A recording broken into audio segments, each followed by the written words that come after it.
In this video, I'm going to walk you through how to do Netlab Cyber1 Lab 7. If you didn't already know, steganography is the practice of representing information within another message or physical object. For this lab, you are going to need to log into Ubuntu. On Netlab, the password for admin user is password. The first step of this lab is asking for you to find text hidden inside of an actual picture. In order to do this, you will need to first find the image on the desktop, which in this case is located in the admin user file on the desktop, and then Documents Unit 3. Once opening the file in Image Viewer, one will have to zoom into the photo to find the text that's hidden inside. In this case, when you zoom in on this certain part, you can see that it says the flag, which is on the screen.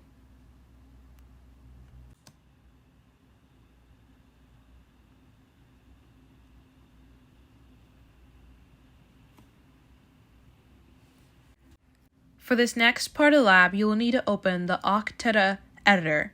Now, ATHS is a hex editing software which basically allows for someone to manipulate the binary data of a computer file. However, in our case, we are going to open up an image in ATHS .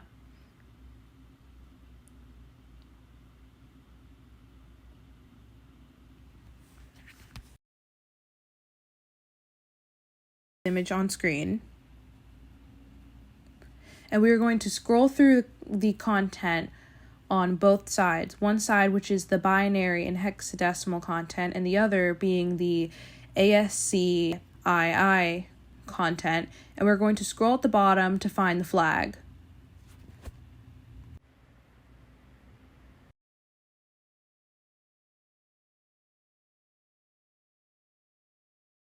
Now for the third part of the lab, we're going to use a tool known as XSIFT tool by opening the terminal and typing in the following commands. While that's being shown, a little bit more about XSIFT tool. XSIFT tool is a open source program that allows for you to read, write, and manipulate image, audio, video, and PDF metadata. We're going to use XSIFT tool to view the metadata of a picture and find the flag which is hidden in the output our program will give us.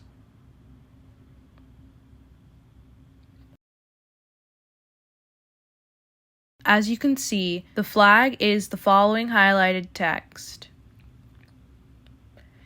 Due to the warning message, which can be seen, that states that certain chunks of data that are often ignored by most readers.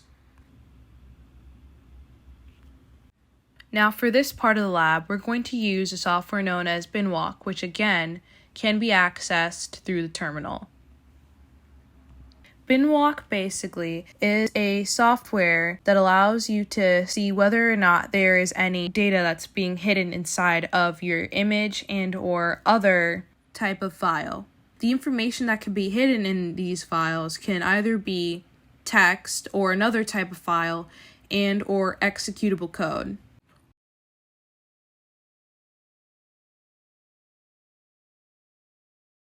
When you run the code executed on screen, it should create a new folder which you will then have to open and run a program known as W3M, which opens images in the terminal.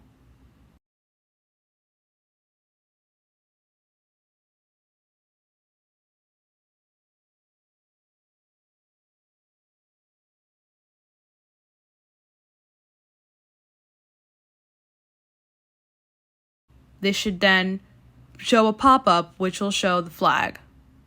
For this next part of the lab, we are going to use a steganography program known as StegHide, which can both extract and embed data into various types of image and audio files.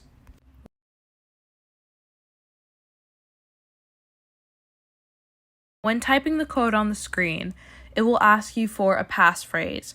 In this case, the passphrase is key 123.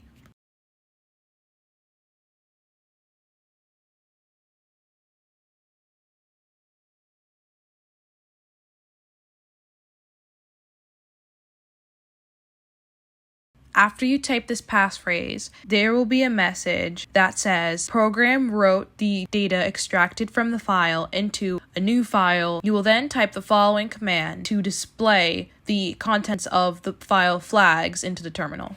For this last part of the lab, we are going to apply some of the skills that we learned into embedding a secret message into a file of our own. So we're going to run the following commands in the terminal.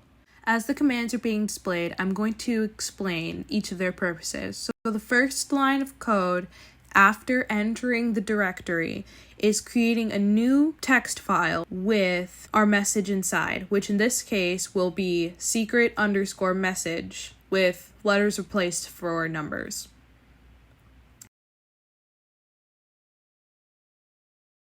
Then we're going to find an image in which we are going to embed this data in. My image is going to be a picture of a cat that I found online to make things simple.